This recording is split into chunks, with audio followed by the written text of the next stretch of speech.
Spearheading the advocacy group lobbying for the decriminalisation of marijuana in Namibia is activist Angela. I came back to Namibia about 3-4 years ago, and having worked in the cannabis industry in California for around 10 years,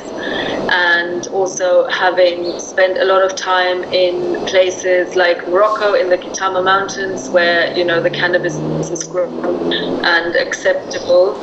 and in India, I feel like I've seen a lot within this industry. So when I came back 3 or 4 years ago, I realized how many people in Namibia were actually using cannabis oil and cannabis as a means of medicating themselves because they couldn't afford pharmaceuticals, or because the pharmaceuticals, were having detrimental side effects. So I started,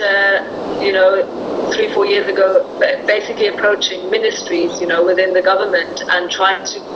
educate them on it, like putting together folders,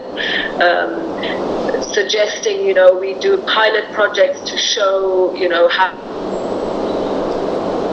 how it is viable, not only mentally, but also environmentally, agriculturally, economically. So these have kind of been my efforts. And then as of late, within the last,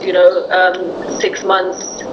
plus, I've started to become more vocal about it, because I've noticed that even within our communities, even within the smokers, that there is a lack of education, and there's a lack of advocacy that, I'm really trying to push, and also to provide a multifaceted view of what cannabis is. I think a lot of people just see cannabis and they think smoking, and this is like so far removed from the truth. So I kind of stepped into, becoming a public voice for it, because I felt that there was a need